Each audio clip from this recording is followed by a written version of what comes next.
আল্লাহ রাব্বুল আলামিন বলেছেন, সারা বিশ্বের সমস্ত গাছগুলি যদি কলম হয়ে যায়, আর পৃথিবীর সমুদ্র মহাসমুদ্রের পানিগুলি যদি কালি হয়ে যায়, আর ওই কলম দিয়ে পানিরূপ কালি দিয়ে যদি কোরআনে কারিমের আমার কালামের ব্যাখ্যা লেখা যদি শুরু হয়ে যায়, লিখতে লিখতে তামাম পৃথিবীর সমস্ত পানিগুলি শেষ হয়ে যাবে, আমার কোরআনের ব্যাখ্যা লেখা শেষ হবে না। সুতরাং কোরআন কারীম আল্লাহ পাকের পক্ষ থেকে এসেছে মানুষের কল্যাণের জন্য। আমরা যে সময় আজকের এই 1991 সনের ডিসেম্বর মাসের 30 তারিখের সন্ধ্যার পরে যখন আলোচনা করতে বসেছি, এই সময়টা হচ্ছে গোটা পৃথিবীবাসীর জন্য। গোটা পৃথিবীতে মানুষ বিভিন্ন সমস্যায় জর্জরিত। ক্ষুধা, দারিদ্র, সন্ত্রাস, যুদ্ধ বিগ্রহ, যুদ্ধাবস্থার আশঙ্কা ইত্যাদি নানা ধরনের অশান্তিতে গোটা পৃথিবী এখন বিরাজ করছে। যেমন এই মুহূর্তে কাশ্মীরের উপরে ভারতের অত্যাচার চলছে, মুসলিম মহিলারা নির্যাতিতা হচ্ছেন এবং কাশ্মীরে মুসলমানদেরকে কতলে আম করা হচ্ছে। তাদের স্বাধীনতা সংগ্রামকে দুপায়ে দুমড়ে মুচড়ে দেওয়ার জন্য ভারতের জালিম সরকার প্রচেষ্টা চালিয়ে যাচ্ছে।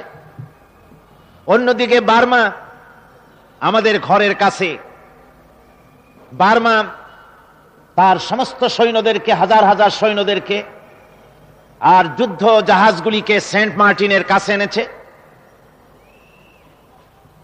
টেকনাফের পাশে তাদের হাজার হাজার সৈন্য সমাবেশ করেছে। জঙ্গি বিমানগুলি এক জায়গায় করতেছে, এক কথায় বাংলাদেশের সঙ্গে যুদ্ধ করার জন্য প্রস্তুতি নিচ্ছে। আর হাজার হাজার লক্ষ লক্ষ মুসলিম জনতা সেখানে নির্যাতিত। মুসলিম মহিলাদেরকে তারা পাইকারি হারে ধর্ষণ করছে, পুরুষদেরকে নিয়ে তাদেরকে কাজে লাগাচ্ছে, অথচ বেতন দিচ্ছে না, খাবারও দিচ্ছে না। তাদের বাড়িঘর ধ্বংস করছে, তাদের মাদ্রাসা মসজিদ শেষ করে দিচ্ছে। এরকম করে একটা পরিস্থিতি বিরাজ করছে আমাদের সীমান্ত এলাকায়। অন্যদিকে প্যালেস্টাইন, কাশ্মীর, আফগানিস্তান, পৃথিবী জুড়ে এ ধরনের শান্তি, অশান্তি, দুর্ভিক্ষ, সন্ত্রাস, যুদ্ধ অবস্থা বিরাজ করছে। আবার এরই মধ্যে কিছু আনন্দ উল্লাসের খবর আছে।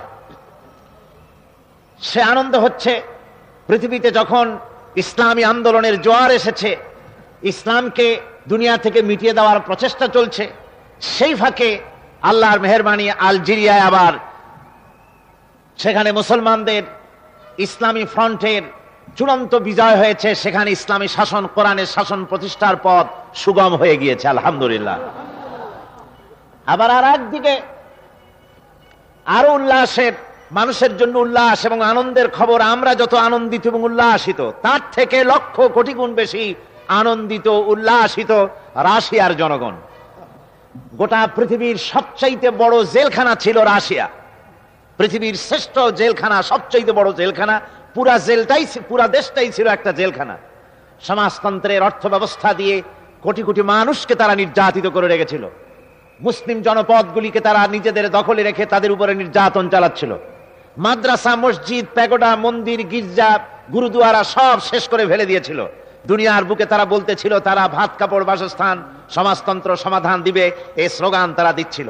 শেষ পর্যন্ত আল্লাহ পাকের অফুরন্ত মেহেরবানি, সেই তারা তাদের দেশে সমাজতন্ত্র, তার দেশের কোটি কোটি জনতাকে খেতে দিতে পারে নাই, পড়তে দিতে পারে নাই। সমাজতন্ত্র কোনো কুল কেনারা না পেয়ে অবশেষে তার জীবনের 72 বছর রাশিয়ায় কাটাবার পর সমাজতন্ত্র তার নিজের দেশেই আত্মহত্যা করেছে।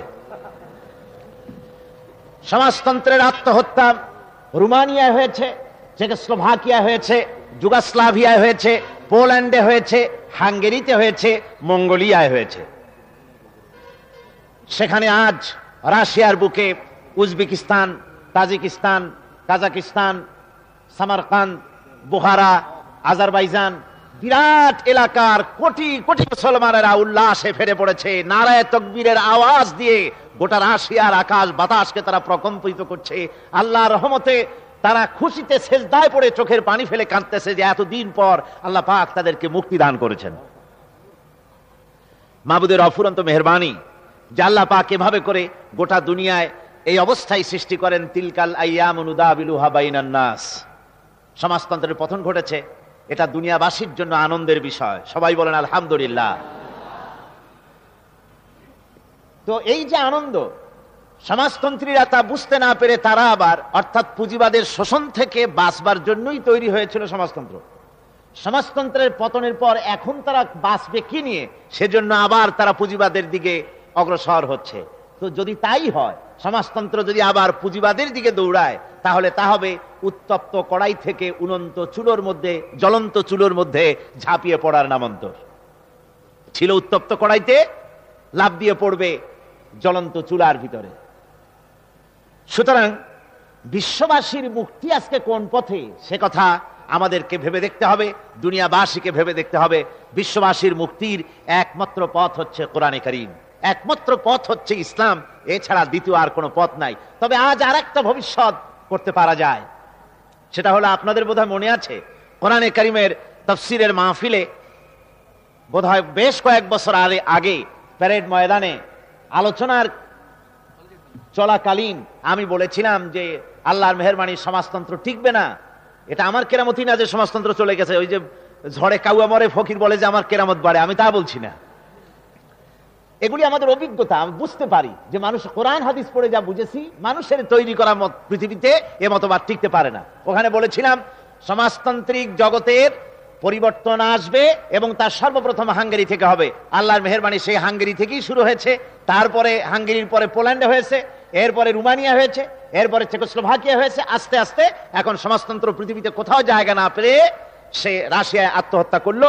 এখন বাস এটা শেষ হয়ে গেছে, এটার পোস্টমর্টেম হয়ে গেছে, এখন হয় এটাকে পোড়ানো হবে বা দাফন করা হবে, কিছু একটা হবে। এখন বিষয়টা হচ্ছে এরপর আরেকটা ভবিষ্যৎবাণী করা যায়, সেটা হলো গোটা দুনিয়ার মানুষকে যে জন্য সমাজতন্ত্র তৈরি হয়েছে সেটা ছিল পুঁজিবাদের নির্যাতন। সেই পুঁজিবাদের দেশ আমেরিকা, রাশিয়া শেষ হয়েছে, এবার আমেরিকার পালা, ইনশাআল্লাহ এটাও শেষ হয়ে যাবে। দুনিয়ার বুকে টিকে থাকবে শুধু ইসলাম। আমেরিকা ধ্বংস হবে তার মানে কি আমেরিকা শেষ হবে? আমি কথা বলি নাই যে সে ভেঙে চুরে শেষ হোক বা গজব হোক, তা আমি বলছি না। আমি বলছি আদর্শের কথা। সমাজতন্ত্র যেমন আত্মহত্যা করেছে, ঠিক সেইভাবে পুঁজিবাদও এই পৃথিবী থেকে আত্মহত্যা করবে, টুডে অর টুমরো ইনশাআল্লাহ। টিকে থাকবে শুধু কি? টিকে থাকবে শুধু কি? জোরে বলেন আল্লাহ। আমার বন্ধুগণ, তো পৃথিবীর এই যে একটা প্রেক্ষাপট আমি বললাম, বর্তমান দুনিয়ায় যে প্রেক্ষাপট এখন আছে, এই প্রেক্ষাপটে কোরআনে কারীমের আলোচনাই হচ্ছে একমাত্র নাজাতের পথ,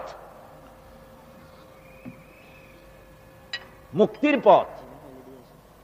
কোরআনে কারীমে আসছে পৃথিবীর বুকে মানুষদেরকে মুক্তি দেওয়ার জন্য, শুধু মুসলমানদের জন্য না। কোরআন কি শুধু মুসলমানদের? কোরআন হচ্ছে আল্লাহ পাকের কাছ থেকে আসছে। আল্লাহ হচ্ছেন রব্বুল আলামিন। আল্লাহ কি? রব্বুল আলামিন। আর কোরআন যার প্রতি অবতীর্ণ হয়েছে তিনি হচ্ছেন রাহমাতুল লিল আলামিন। আর যে কোরআন এসেছে সেই রাহমাতুল লিল আলামিনের কাছে, সেটা হলো যিকরুল লিল আলামিন, অর্থাৎ আল্লাহ সকলের, রাসূল সকলের, কোরআনও সকলের। এই কোরআনে কারীমকে আল্লাহ রাব্বুল আলামিন অবতীর্ণ করেছেন পৃথিবীর মানুষের জন্য। এই কারণে লিতুখরিজান নাসা মিনাজ যুলুমাতি ইলান নূর। আল্লাহ রাব্বুল আলামিন বলেন কোরআনে কারীম কি অবতীর্ণ করা হয়েছে, তার কারণ হলো মানব মণ্ডলীকে অন্ধকার সমূহ থেকে তাদেরকে বের করে আলোর দিকে নিয়ে যাবে, আলোর সন্ধান দেবে। এই জন্য কোরআন অবতীর্ণ করা হয়েছে। অন্ধকার সমূহ থেকে আলোর দিকে নিয়ে যাবে। অন্ধকার সমূহ কি? অন্ধকার সমূহ হচ্ছে মানুষের তৈরি করা যত মতবাদ, সবগুলি অন্ধকার। মানুষের তৈরি করা মতবাদগুলি কি? অন্ধকার। আর ইসলাম হচ্ছে আলো। আল ইসলাম নূরুন, ইসলাম হচ্ছে আলো। ইসলামের দিকেই কোরআন মানুষদেরকে নিতে চায়, আলোর দিকে নিতে চায়, অন্ধকার থেকে মানুষদেরকে তা বাঁচাতে চায়। এই দৃষ্টিতে দুনিয়া, বর্তমান বিশ্বে মুসলমানেরাই হচ্ছে একমাত্র সৌভাগ্যবান জাতি। মুসলমানরাই একমাত্র সৌভাগ্যবান জাতি, যেহেতু তাদের কাছে রয়েছে আল্লাহ পাকের কালাম কোরআনে কারীম, অবিকৃত অবস্থায়, অকৃত্রিম অবস্থায় কোরআনে কারীম এই জাতির কাছেই রয়েছে। আর পৃথিবীর কোন জাতির কাছে তাদের ধর্মগ্রন্থ ঠিক যেমনটি তাদের ছিল ওরকম নাই। পরিবর্তন, পরিবর্ধন হয়েছে। শুধুমাত্র কোরআনে কারীমেরই পরিবর্তন হয়নি, অরিজিনাল কোরআন, আসল কোরআন যেটা রাসূলের কাছে অবতীর্ণ হয়েছিল, সেই কোরআন আমাদের কাছে আজও আছে না নাই? সবাই বলুন আছে কি নাই? অবিকল সেইভাবেই আমাদের কাছে আছে। এই হিসাবে আমরা সৌভাগ্যবান জাতি। আবার দুনিয়ায় যে মুসলমানেরা সৌভাগ্যবান জাতি কোরআনের কারণে, সেই মুসলমানরাই পৃথিবীর বুকে সবচাইতে হতভাগ্য জাতি, যেহেতু তাদের কাছে আল্লাহর কালাম কোরআনে কারীম অকৃত্রিম অবস্থায় থাকার পরেও এ কোরআনের বরকত এবং অফুরন্ত নেয়ামত থেকে মুসলমান জাতি এর থেকে মাহরুম, বঞ্চিত হয়ে আছে। ঠিক কিনা কোন? কোরআনের বরকত, কোরআনের নেয়ামত ইত্যাদি থেকে মুসলিম জাতি আজকে এর থেকে মাহরুম হয়ে আছে। কোরআন শরীফ এর কাছে আমরা তাবিজ আনতে যাই, কোরআনের কাছে ঝাড়ফুঁক নিতে যাই। কোরআন যে বিরাট পরিবর্তন আনতে চেয়েছে পৃথিবীর মানুষের, ব্যক্তির, পরিবারের, সমাজের, রাষ্ট্রের, আমরা সে চিন্তা ভাবনা করি না। কোরআনের থেকে নিজেরা মুক্তি পেতে চাই না, গোটা দেশ এবং জাতিকে মুক্তি দেওয়ার লক্ষ্যে কোরআনের কাছে আমরা উপস্থিত হই না। এই জন্য আমরা এক হতভাগ্য জাতি। আর একদিকে কোরআন হচ্ছে, আমরা একদিকে সৌভাগ্যবান, আর একদিকে হতভাগ্য আমল করার না কারণে। আরেকটু কথা হচ্ছে, কোরআন নাজিল হওয়ার উদ্দেশ্য ছিল এই যে কোরআন নাজিল করা হয়েছে, এটাকে লোকেরা তেলাওয়াত করবে, এটাকে বুঝবে, এটার উপরে আমল করবে, কিন্তু আমরা তা করি না। বরং কোরআন হচ্ছে পৃথিবীর সবচাইতে মজলুম কিতাব। আপনি বলেন পৃথিবীতে সবচাইতে মজলুম কিতাব কোনটি? মজলুম কেন? মজলুম এই জন্য বলা হচ্ছে, পৃথিবীর বুকে এমন কোন বই নাই, এমন কোন কিতাব নাই যা মানুষ না বুঝে পড়ে। তা যদি ছোট্ট একটা বর্ণবোধ হয়, তা যদি একটা ধারাপাত হয়, আদর্শ লিপির মতো যদি ছোট্ট একটা বইও হয়, যত বইপত্র আছে, বাংলায় হোক, ইংরেজি হোক, আরবি হোক, যে কোনো ভাষায় হোক না কেন, ছোট ছেলে থেকে শুরু করে জ্ঞানী ব্যক্তি পর্যন্ত সবাই যে কোনো বই পড়ে, বুঝে পড়ে। কিন্তু কোরআন এমন এক মজলুম কিতাব, এমন এক অত্যাচারিত কিতাব যে কোরআন মানুষে পড়ে, অধিকাংশ মানুষ না বুঝে পড়ে, কোরআনে কারীমকে বোঝে না। না বুঝি বেশি লোকেরা পড়ে, বুঝে কম লোকেরা পড়ে। আমার এই মন্তব্য কি ঠিক না বেঠিক? আজকে যদি এই মাহফিলে আমি হাত তুলতে বলি যে কোরআন শরীফ বোঝেন না, এমনকি সূরা ফাতিহার অর্থ জানেন না, যে সূরাগুলি দিয়ে নামাজ পড়েন সেগুলি বোঝেন না, কারা কারা হাত তুলুন তো যদি বলি, তাহলে কম হাত উঠবে না বেশি হাত উঠবে? তাহলে এই অর্থে কোরআনে কারীম মজলুম অবস্থায় আছে। কোরআনে কারীম শুধু তেলাওয়াতের জন্য আসছিল না, বোঝার জন্য আসছিল, আমল করার জন্য এসেছিল। কোরআনে কারীম নাজিল হলো কেন? আমি তাফসীর শুরু করার আগে কোরআনে কারীম সম্পর্কে কিছু কথা বলতে চাই, প্রাথমিক কথা। এই কথাগুলি না বললে তাহলে সাধারণভাবে তাফসীর শুরু করলে বোধগম্য হতে একটু অসুবিধা হবে বলে আমি একটা প্রেক্ষাপট তৈরি করছি। কোরআন শরীফ আল্লাহ তার হাবিবের কাছে এটা সকাল সন্ধ্যায় তেলাওয়াত করা হবে বলে এইভাবে করে রাসূলের কাছে অবতীর্ণ করেন নাই। কোরআন শরীফ অবতীর্ণ হয়েছে কারণ হলো, ইসলাম হলো একটি আন্দোলনের নাম। আপনারা বলুন, ইসলাম কিসের নাম? আরো জোরে বলুন, কিসের নাম? ইসলাম হচ্ছে একটি আন্দোলন, আর নবীরা হচ্ছেন তার নেতা। এই আন্দোলনকে কিভাবে পরিচালিত করতে হবে, সেজন্য আন্দোলনের নেতার কাছে, আন্দোলনের স্রষ্টা হচ্ছেন কে বলুন তো? আল্লাহ। বেশ ভালো বুঝেছেন আপনারা। আন্দোলনের স্রষ্টা হচ্ছেন আল্লাহ। আল্লাহ পাক এই ইসলামী আদর্শকে নেতার মাধ্যমে পরিচালিত করতে চান, কার্যকরী করতে চান। ওই আদর্শকে কার্যকরী করতে গিয়ে যখন যে ধরনের যে সমস্যার সম্মুখীন হয়েছেন আল্লাহ পাকের নবী, ওই সমস্যার সমাধান কল্পে আল্লাহ পাক যত বক্তৃতা, বিবৃতি, ভাষণ ইত্যাদি পাঠিয়েছেন হযরতে জিবরাইলের মারফতে রাসূলের কাছে, সেই সব 23 বছর ধরে নাজিলকৃত কিতাবের, নাজিলকৃত আল্লাহর বাণী এবং বক্তৃতা, বিবৃতি আর ভাষণগুলি সব যেখানে লিপিবদ্ধ করা হয়েছে, একত্রিত করা হয়েছে, ওই কিতাবের নাম কি? ওই কিতাবের নাম আল কোরআন। সেই কিতাবটাই হচ্ছে কোরআনে কারীম।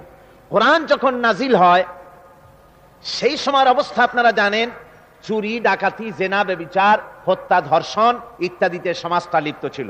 অসংখ্য খোদা তারা বানিয়ে নিয়েছিল, খোদার কোনো অভাব ছিল না সেই সমাজে। অসংখ্য খোদা বিরাজ করত সমাজের ভেতরে। তারা আল্লাহর ঘরের মধ্যে 360টা মূর্তি দিয়ে ভরে রেখেছিল। চুরি ডাকাতি জেনা ব্যভিচার দিয়ে সমাজকে কলুষিত করে ফেলেছিল। এক কথায় ওই সমাজকে আমরা বলি আইয়ামে জাহিলিয়াত, ওই সমাজকে আমরা বলি কি ডেজ অফ ইগনোরেন্স, ওই সমাজকে আমরা বলি অন্ধকারাচ্ছন্ন কুসংস্কারাচ্ছন্ন যুগ। এখন ওই সমাজটাকে কুসংস্কারাচ্ছন্ন আমরা কেন বলি? যেহেতু সে সময় তারা চুরি করত, ডাকাতি করত, জেনা করত, মারামারি করত, মানুষ হত্যা করত, এই জন্য আমরা সমাজটাকে কুসংস্কারাচ্ছন্ন বর্বর যুগ বলি। আমি মাঝে মধ্যে কথা বক্তৃতার মধ্যে বলি যে ওই সমাজটাকে আমরা জাহালাতের যুগ বলে গালি দিই এই সব কারণে। এসব কাজ কেন করত?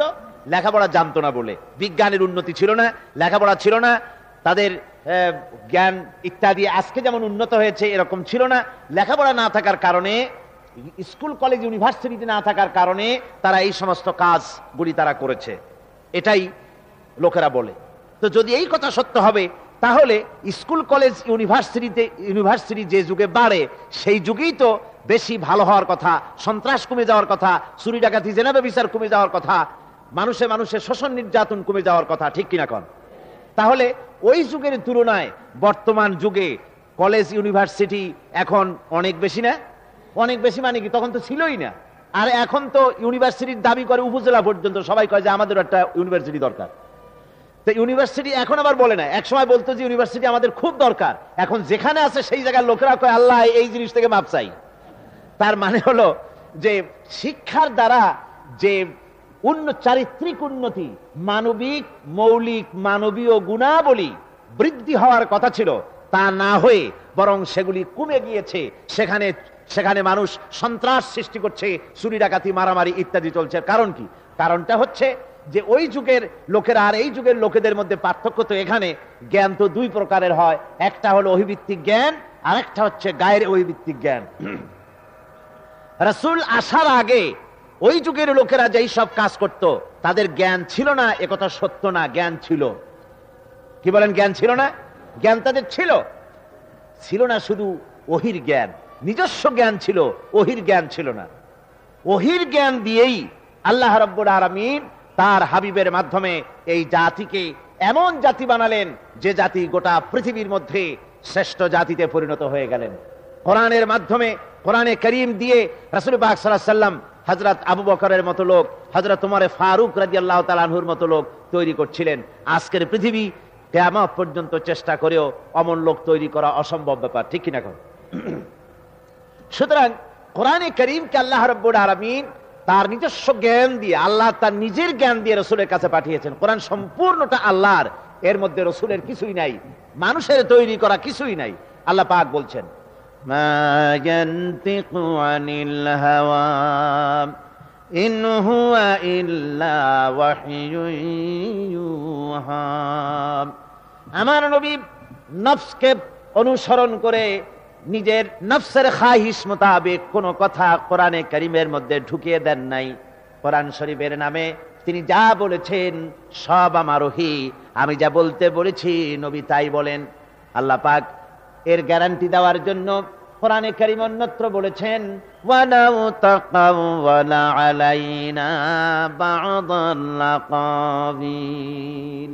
কোরআনে কারীমের ভিতরে আমার নবী যদি নিজের থেকে কোনো কথা বানিয়ে কোরআনের ভিতরে ঢুকিয়ে দিতেন তাহলে আমি আমার নবীর ডান হাতকে চেপে ধরতাম আর আমার নবীর কণ্ঠ নালীকে আমি আল্লাহ ছিঁড়ে ফেলে দিতাম।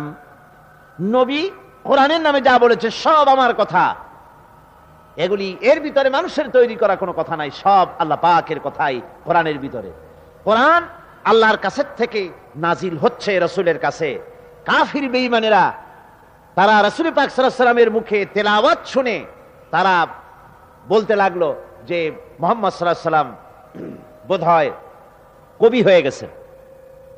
কবি না হলে পরে এমন সুন্দর করে তিনি কোরআনে কারীমকে মিলিয়ে মিলিয়ে তিনি বলেন কি করে।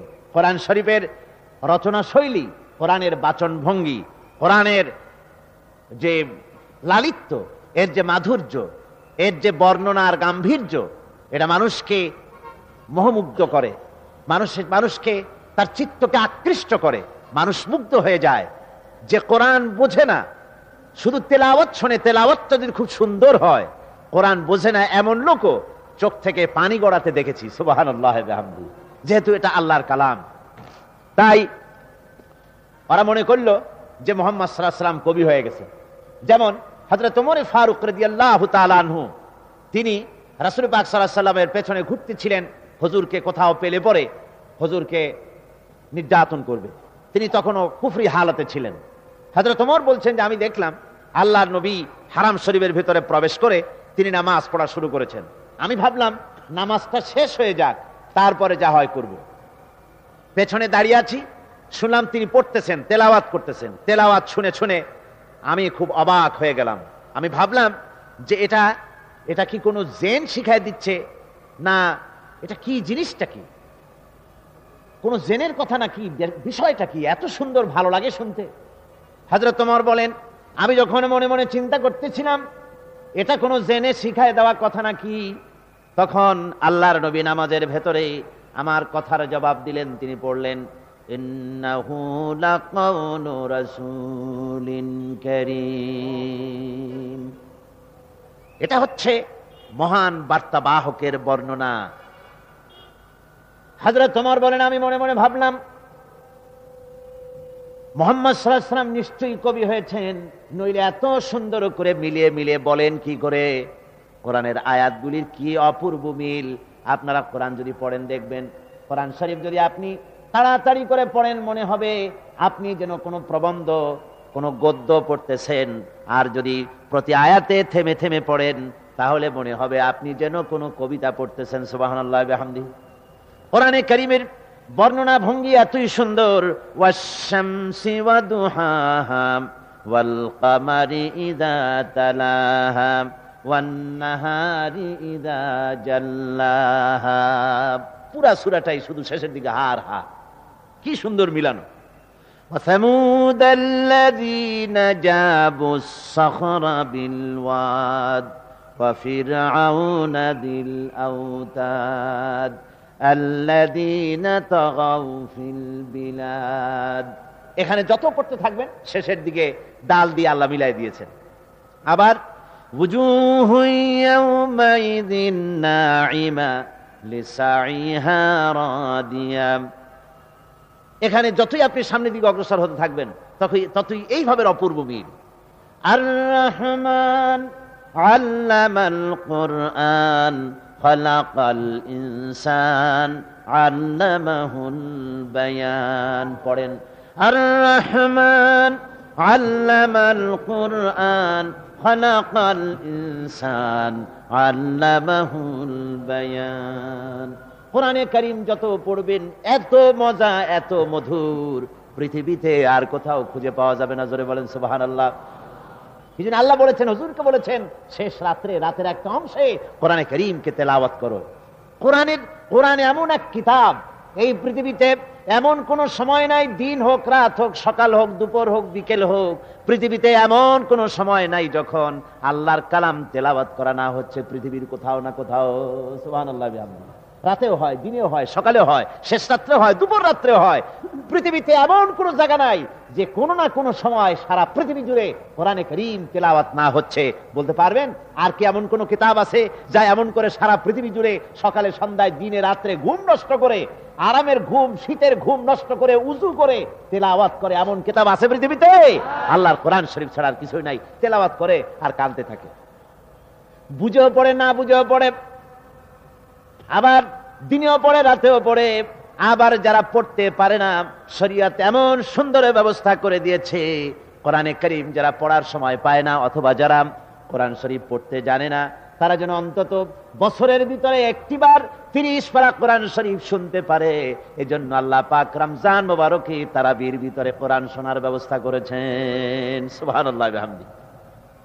পৃথিবীতে এই কোরআন আল্লাহ রাব্বুল আলামিন এত মধুময়, এত সুন্দর করে দান করেছেন। হযরত ওমর বলেন, আমি পেছনে থেকে মনে মনে ভাবলাম নিশ্চয়ই মুহাম্মদ সাল্লাল্লাহু আলাইহি ওয়াসাল্লাম কবি হয়ে গেছেন, নইলে এত সুন্দর করে তিনি বলেন কি করে। আমি যখন মনে করলাম রাসূল কবি হয়ে গেছেন, অমনি রাসূল আমার কথার জবাব যেন দিলেন। নামাজের ভেতরে তিনি বললেন, ওয়া মা হুয়া বিকাউলি শাইরিন কালিলাম মা তুমিনুন। এটা কোনো কবির কথা নয়, তোমরা খুব কমই বিশ্বাস স্থাপন করে থাকো।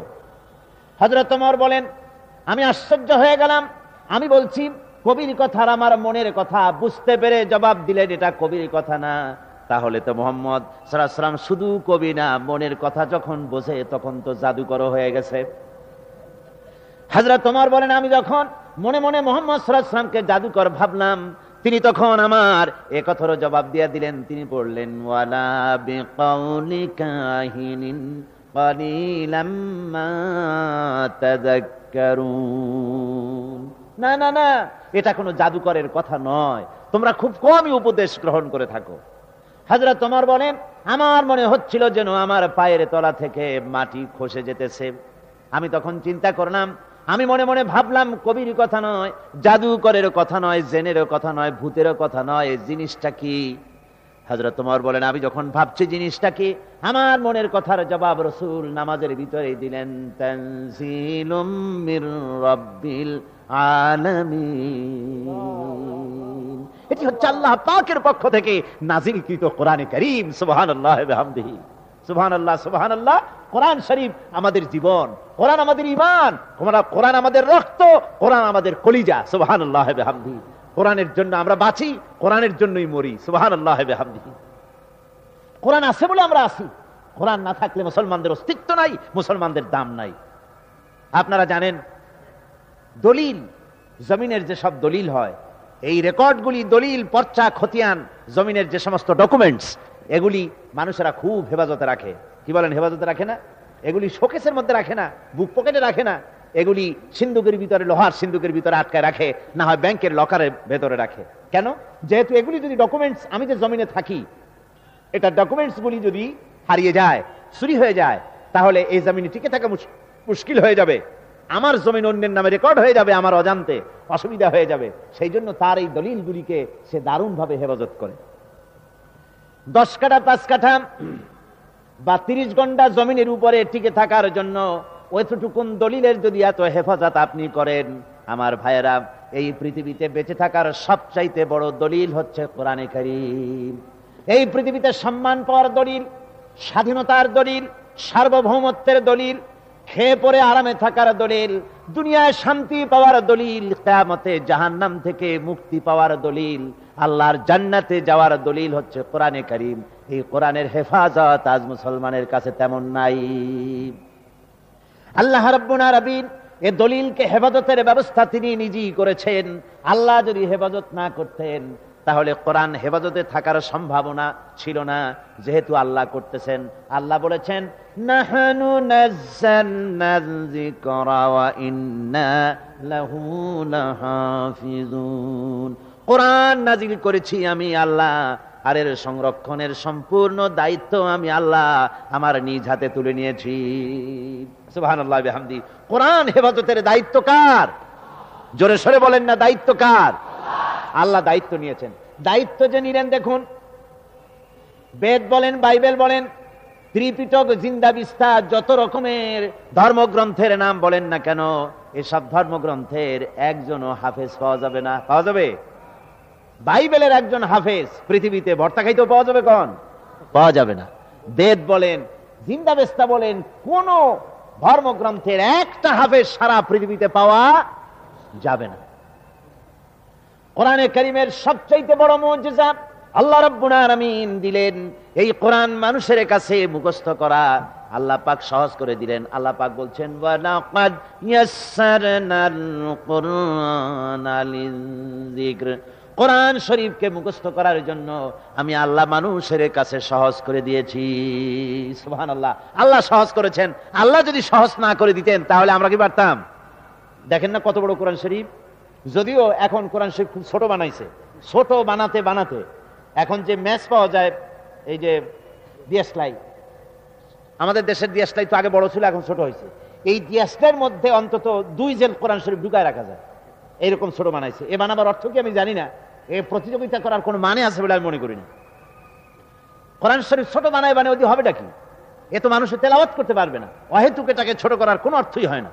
এখন কোরআন শরীফ যত ছোটই করা হোক না কেন, আয়াত তো 6666টি আয়াত। ছোট কি দিয়ে করা হচ্ছে? ছোট করা হচ্ছে অক্ষরগুলিকে ছোট করে করে একেবারে মাইক্রোস্কোপ যন্ত্র ছাড়া দেখাই যায় না, এই পরিমাণ ছোট করে করে ছোট করতেছে। ছোট করার আবার অনেক প্রস্তাব আছে। কেউ কেউ বলে যে কোরআন শরীফ আসলেই ছোট হওয়া উচিত। বলে কিরকম? যে বাইবেল যেমন ছোট হয়েছে, অনেক কিছু কাটছাট করে পকেট সাইজ বাইবেল হয়েছে, ওই রকম কোরআন শরীফের সবর আছে অন্তত 80-90 জায়গায়, সব জায়গায় দিয়ে কাঠি দিয়ে 2-1 জায়গায় রাখলে হয়। তারপরে নামাজ আছে 80 জায়গায় 82 জায়গায়, সব জায়গায় কাঠি দিয়ে 2-1 জায়গায় রাখলে হয়। মুসা আলাইহিস সালামের ঘটনা আছে বহু জায়গায়, সব জায়গা দিয়ে বাদ দিয়ে 1 জায়গায় রাখলে হয়। তারপরে ইব্রাহিম আলাইহিস সালামের ঘটনা অনেক জায়গা আছে, ওগুলো বাদ দিয়ে ছোট ছোট করলে কোরআন শরীফ অনেক ছোট হবে, গ্রহণ করতে সুবিধা হবে। এগুলো হলো চালাক মানুষের বুদ্ধি। ওরা কিন্তু আবার একথা কয় না কোরআন শরীফ ছোট বানার জন্য খুব চিন্তা, কিন্তু একথা বলে না যে আল্লাহ আমার যে 2টা চোখ বেহুদা খরচ করে লাভ কি, চোখ একটা বানায় দাও, একটা কানা করে দাও। 2টা কান দিয়ে লাভ কি, একটা কমায় দাও। 10টা পায়ের তো 10টা আঙ্গুলের দরকার নাই, বরং হাতে 10টা আছে, আরো 15টা বেশি দাও যাতে টাইপ দ্রুত করা যায়। কথা বুঝতে পেরেছেন? এভাবে এগুলি বাড়াবার কথা বলে না, বাড়াবার কথা বল। কোরআন শরীফ কমাবার ব্যাপারে কারো কারো এ ধরনের প্রস্তাব আছে, নাউজুবিল্লাহি মিন যালিক। ওরা তো জানে না, কোরআন শরীফ তো পড়ে নাই।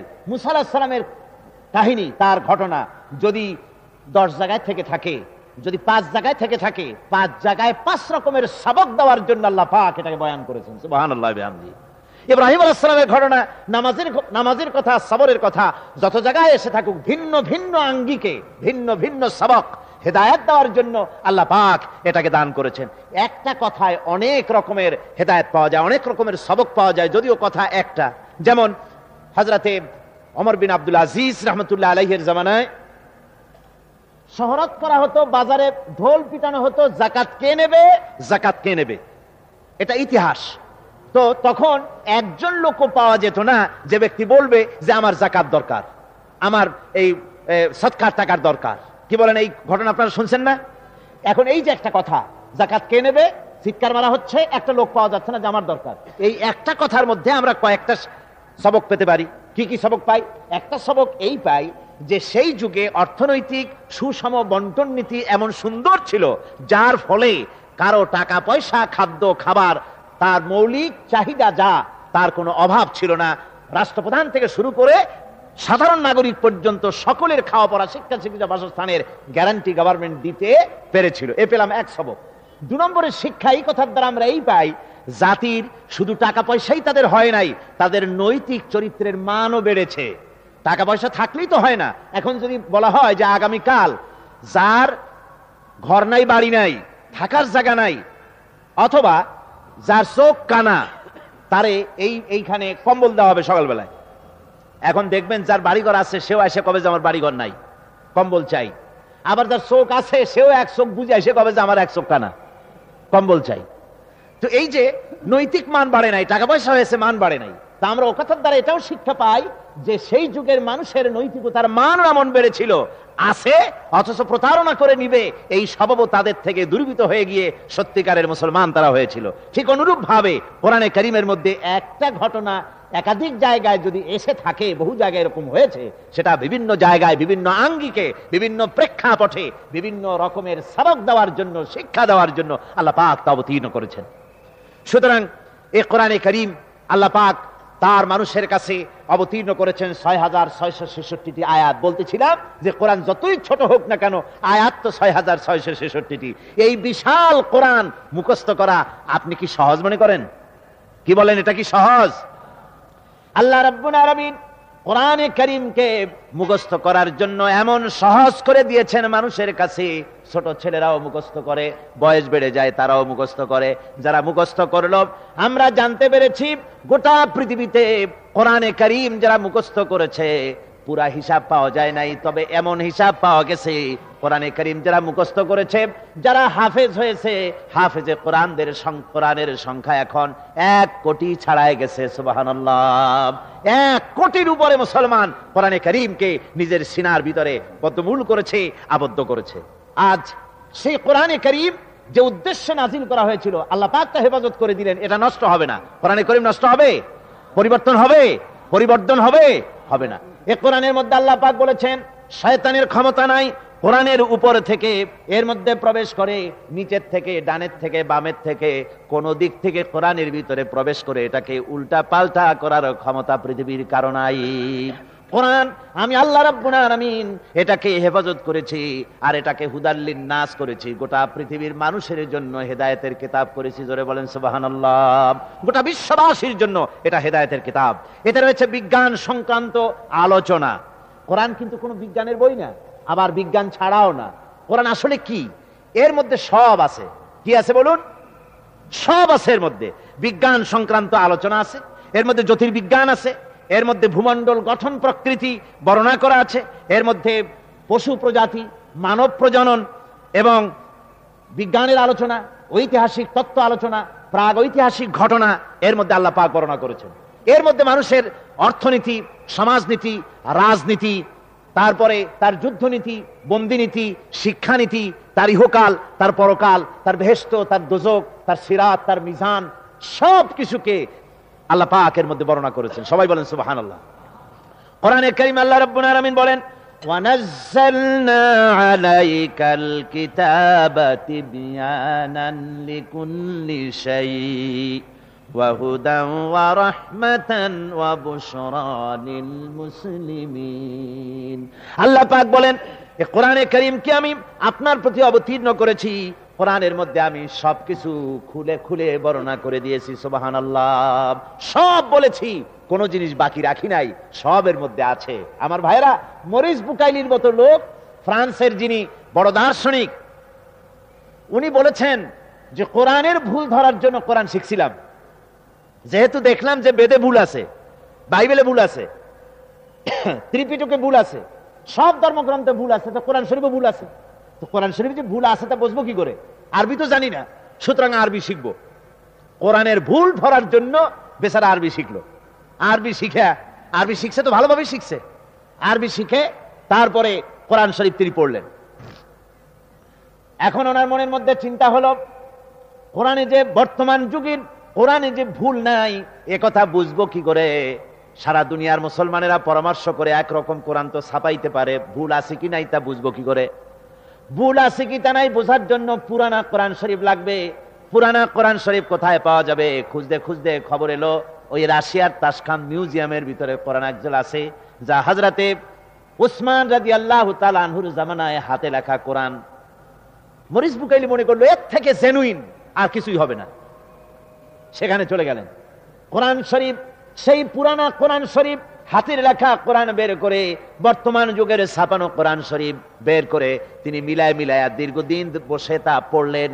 পড়ার পরে তিনি সাংবাদিকদের বললেন, কোরআনের ভুল ধরতে গিয়া আমার নিজের জীবনের ভুল ধরা পড়ে গেছে। আমি কোরআন শরীফ পড়ে দেখলাম, তামাম কোরআনের ভিতরে হযরত উসমান রাদিয়াল্লাহু তাআলা আনহুর জামানার হাতের লেখা কোরআন আর বর্তমান যুগের ছাপানো কোরআনের ভিতরে আয়াত দাড়ি কমা, আয়াত তো দূরের কথা, সূরা পারা তো দূরের কথা, একটা দাড়ি কমা, একটা ফুল স্টপের কোনো পরিবর্তন আমি দেখতে পাই নাই। শুধু তাই নয়, উনি আরো বলেন, আমি কোরআন শরীফের ভিতরে বিজ্ঞানের যত থিওরি আমি পেয়েছি, এই বিজ্ঞানের থিওরি, পৃথিবীতে যত থিওরি আছে, বিজ্ঞানের আর একটা থিওরি হচ্ছে, বিজ্ঞানের কোন থিওরি ফাইনাল নয়। বিজ্ঞানের কোন থিওরি ফাইনাল নয়। আজকে একজন একটা বলে, কালকে আবার আরেকজন আর একটা বলে। এরকম করে আমি কোরআন শরীফের ভিতরে বিজ্ঞানের তথ্যমূলক যত বর্ণনা কোরআন শরীফের ভিতরে পেয়েছি, এই বিজ্ঞানের থিওরিগুলির ভিতরে কোনো পরিবর্তন দেখি নাই, আর কোনো পরিবর্তন করার সম্ভাবনাও আছে বলে আমি মনে করি না। তিনি বলছেন, গোটা কোরআন শরীফ সংখ্যা তত্ত্বের দিক থেকে, বাচন ভঙ্গির দিক থেকে, এর মধ্যে একটা ভুল ধরার জন্য বহুত চেষ্টা করেছি, গোটা কোরআন শরীফ ভিতরে কোথাও এতটুকুন আমি ভুল বর্ণনার ভিতরে, আলোচনার ভিতরে আমার নজরে পাইনি। মরিস বুকাইলি পাবে কি করে? ওর বাপেও পাবে না, ওর চোদ্দ গোষ্ঠীতেও পাবে না, যেহেতু বিষয়টা তো আল্লাহর। বিষয়টা কার? আল্লাহ পাকের। সুতরাং এর মধ্যে আল্লাহ পাক সব বলেছেন, এমন কিছু নাই যা এর মধ্যে বলা হয় নাই। এখন এই কোরআন সব সমৃদ্ধ, মানুষের জন্য সমৃদ্ধ হয়ে এসেছে। কিন্তু দুর্ভাগ্য আমাদের এই, আপনারা বলেন ডাক্তারি বই, এই যে হোমিওপ্যাথি কি ম্যাটেরিয়া মেডিকা একটা আছে না, আছে, এত বড় এক বই। এখন কেউ যদি তার অসুখ হয়েছে, এখন যদি ওই ম্যাটেরিয়া মেডিকা সে যদি পড়তে থাকে, রোগ ভালো হবে? কথা কন, রোগ ভালো হবে? ডাক্তারের প্রেসক্রিপশন কেউ পড়তে থাকলো আগাগোড়া, সকাল বিকাল 2-3 বার, রোগ ভালো হবে? ভালো হবে। আমার বন্ধুগণ, কোরআন শরীফ হচ্ছে গোটা মানবতার চিকিৎসার জন্য আল্লাহ রাব্বুল আলামিন তার চরিত্রের উন্নতির জন্য, তার ভালোর জন্য নাজিল করেছেন। কোরআন শরীফ ডাক্তারের প্রেসক্রিপশন পড়লে, ডাক্তারি বই পড়লে রোগ ভালো হয় না, কিন্তু কোরআন শরীফ পড়লে পরে ফায়দা হয়। তবে যে রোগ ভালো হওয়ার জন্য কোরআন নাজিল হয়েছে, ওই স্বার্থ, ওই ফায়দা মানুষ লাভ করতে পারবে না। কথা বুঝে আসছে? কথা বুঝছেন না উল্টা বুঝছেন? ঠিক বুঝেছেন কিনা? আবার বলে বেড়ান না যে কোরআন শরীফ যদি না বুঝে পড়ে কোনো ফায়দা নাই, এরকম কিন্তু বলি নেই। কোরআন শরীফ ডাক্তারি প্রেসক্রিপশন পড়লে, ডাক্তারি বই পড়লে কোনো ফায়দা নাই। ওষুধ যতক্ষণ আপনি ঠিক মতো না খাচ্ছেন, সেবন করছেন, ততক্ষণ রোগ আপনার ভালো হবে না। একথা যেমন সত্য, কোরআন শরীফ আপনি তেলাওয়াত করলে ডাক্তারি বইয়ের মতো ফায়দা হবে না তা না। কোরআন শরীফ পড়লে সওয়াব হবে, ফায়দা হবে। তবে যে উদ্দেশ্যে কোরআন অবতীর্ণ হয়েছে, ওই উদ্দেশ্য, ওই বরকত, ওই নেয়ামত আপনি লাভ করতে পারবেন না। কথা বুঝে আসছে? এবার বুঝে আসছে? আপনাকে কোরআন পড়তে হবে, অক্ষরে অক্ষরে সওয়াব পাবেন, কোনো সন্দেহ নাই। সুমা খাইবেন, সওয়াব হবে। দুনিয়ায় কোনো বইতে সুমা খাইলে সওয়াব নাই, আল্লাহর কালামে সুমা খাইলে কি আছে? সওয়াব আছে। মাথায় রাখলে সওয়াব আছে, বুকে রাখলে সওয়াব আছে, তেলাওয়াত করলে সওয়াব আছে, বুঝলেও সওয়াব আছে, না বুঝলেও সওয়াব আছে। সুবহানাল্লাহি ওয়া বিহামদিহি। এখন এই কোরআন অবতীর্ণ করেছেন আল্লাহ পাক, অবতীর্ণ করে বলছেন, ফামান তাবিআ হুদায়া ফালা খাউফুন আলাইহিম ওয়ালা হুম ইয়াহজানুন। আল্লাহ রাব্বুল আলামিন বলেন, আমি এই কোরআনকে অবতীর্ণ করে দিলাম, এই কোরআন যারা মেনে চলবে, কোরআনের আইন কানুন যারা মানবে, ফালা খাউফুন আলাইহিম, ওদের জন্য কোনো ভয় নাই, ওদের জন্য কোনো চিন্তা নাই। জোরে বলেন সুবহানাল্লাহ, জোরে বলেন সুবহানাল্লাহ। আল্লাহ পাক বলছেন কোনো ভয় নাই, কোনো চিন্তা নাই। কোরআন মানো, কোরআন শরীফ অনুযায়ী তোমরা তোমাদের জীবনকে পরিচালিত করো, তাহলে তোমরা দুনিয়ায় শান্তি পাবে, ব্যক্তিতে, পরিবারে, রাষ্ট্রে, সব জায়গায় শান্তি পাবে। আমাদের দুর্ভাগ্য, ওই যে আগেই বলেছি, একদিকে সৌভাগ্যবান জাতি, আর একদিকে দুর্ভাগ্য আমাদের, যে এত বড় নিয়ামত থাকতে এর থেকে আমরা বঞ্চিত। এটাকে আমরা সুন্দর করে পেঁচাইয়া তারপরে ওই মেয়ের সাথে দিয়ে দেওয়া হয় বিবাহের সময়। বিবাহের সময় মেয়ের বাড়িতে দিয়ে দেওয়া হয়, তা তো আগে দিত, এখন তাও বন্ধ হয়ে গেছে। এখন কোরআন শরীফে দেয় না। আগে অন্তত বিবাহের সময় মেয়ে দেখতে গিয়ে জিজ্ঞেস করতো যে কোরআন শরীফ পড়তে পারো কিনা মা, একটু কোরআন শরীফ পড়ো। শ্বশুরে জিজ্ঞেস করতো, শাশুড়িতে, হবু শ্বশুর, হবু শাশুড়ি, হবু বউকে জিজ্ঞেস করতো, পুত্রবধূকে, কোরআন পড়তে জানো কিনা, সূরা ফাতিহাটা পড়ো তো। কি বলেন? এইগুলি জিজ্ঞেস করা হতো না আগে? এখন এই সব জিজ্ঞেস করে না। কোরআন জিজ্ঞেস করবে কখন? আগেই জিজ্ঞেস করে রবীন্দ্রনাথের সঙ্গীতের প্যানপ্যানানি সুর জানো কিনা, নাচতে পারো কিনা। এইগুলো হলো আগের জিজ্ঞাসা। নাউযুবিল্লাহি মিন যালিক। আগে এমন অবস্থা ছিল, সকাল বেলায় বাড়ি থেকে যখন বেরোতাম, আমাদের অবস্থা তো এই ছিল, আব্বা অর্ডার করতেন ফজরের নামাজ পড়ে তেলাওয়াত না করে বিছান থেকে উঠতে পারবে না, নামাজে যায়, নামাজে বসে থাকতে হবে, তেলাওয়াত করতে হবে, জোরে জোরে তেলাওয়াত করতে হবে যেন আমি শুনতে পাই। বাড়িতে বাড়িতে তেলাওয়াতের আওয়াজ হতো, প্রত্যেক মুসলমানের ঘরের থেকে তেলাওয়াতের আওয়াজ বেরোতে সকালবেলা। এটা সত্য কথা বলছি কিনা বলেন? যারা বুড়া মানুষ তারা বলেন এটা ঠিক কিনা। এখন সকালবেলা ফজরের সময় তেলাওয়াত করবে কি? ফজরই তো হয় না। আবার যাও ফজর হয়, তারপরে ঘুমায় জনমের মতো। বললেন জিসনে সোয়া উসনে খোয়া, উর্দুতে একটা কথা আছে, ফজর পড়ে যে ঘুমাইলো সে সব খুয়াইলো। কথা বুঝতে পেরেছেন? তবে শেষ রাতে যদি কেউ জাগে তো ওটাকে কভার করার জন্য ঘুমায় নিবে, আপত্তি নেই, সে ব্যাপারে কোনো ফতোয়া দিচ্ছি না আমি। কথাটা হচ্ছে এই যে ফজরের নামাজের পরে যে তেলাওয়াতের সিলসিলা ছিল আগের যুগে, সেটা এখন চলে গেছে। এখন সকাল বেলায় বা দিনের বেলা ওই গলা সাধে, সারে গামা পাদানিসা, এইগুলি হাবিজাবি এগুলি করতে থাকে। ওই আগের মতো ওই কোরআনের আওয়াজ বাড়ি বাড়ি থেকে বের হয় না। আমার বন্ধুগণ, কোরআনে কারীম কি, কোরআনে কারীমের তেলাওয়াত আগের মতোই আবার যদি চালু করি, কোরআন বুঝতে পারি, কোরআন যদি জীবনের উপরে ধরে রাখতে পারি, আল্লাহর নিয়ামত আমরা লাভ করতে পারবো। এবার আমি তাফসীরের দিকে যাচ্ছি। যাওয়ার আগে শেষ একটি হাদিস আপনাদের শোনাই। আল্লাহর নবী বলেছেন, ইন্নাল্লাযী লাইসা ফি জাওফিহি শাইউম মিনাল কুরআনি কাল বাইতিল খারিব। আল্লাহর নবী বলেন, যে দেহের ভিতরে কোরআন নাই, ওই দেহটা হচ্ছে একটা সারা বাড়ির মতো। যে দেহের ভিতরে কোরআন নাই, এইটা হচ্ছে একটা পরিত্যক্ত বাড়ির মতো, যে বাড়িতে মানুষজন বাস করে না। এরকমের বাড়িকে চট্টগ্রামে কি বলে? জি, সারাবিটা খদ্দে না, এইটাকে সারাবিটা বলে। তা এখন যেই বাড়িতে মানুষ থাকে না, ওইটা হচ্ছে সারাবিটা। আচ্ছা, এই সারাবিটা থেকে যখন মানুষ রাতের বেলায় ওর কাছ থেকে যখন যায়, তখন ভয় করে কিনা কন কন ভয় করে কিনা? কিসের ভয়? যেহেতু মানুষ থাকে না, ভয় করে। কেন? ওই বাড়ির মধ্যে কি থাকে? বাড়ির মধ্যে কি থাকে কন? ভূত। ভূত বলে আসলে কিছু নাই। ওর মধ্যে হয় জেন আছে, না হয় শয়তান, না হয় সাপ, না হয় পাতিশিয়াল, না হয় বেজি, না হয় তেলাপোকা, এইসব হাবিজাবি ওই ঘরের মধ্যে। এই জন্য মানুষেরা বয়সী হোক আর ছোট বয়সী হোক, বড় বাড়ি কি জানি করলেন আপনি ওটার নাম, সারাবিডা, ওই সারাবিডার সামনে দিয়ে যাওয়ার সময় মানুষ একেবারে দৌড় দেয়, নাক চোখ বন্ধ করে বা দ্রুত পায়ে হাঁটে, যে এইখানে শয়তান আছে, ভূত আছে। হুজুর সাল্লাল্লাহু আলাইহি ওয়াসাল্লামের দৃষ্টান্তটা কতটা সুন্দর, সুবহানাল্লাহি ওয়া বিহামদিহি।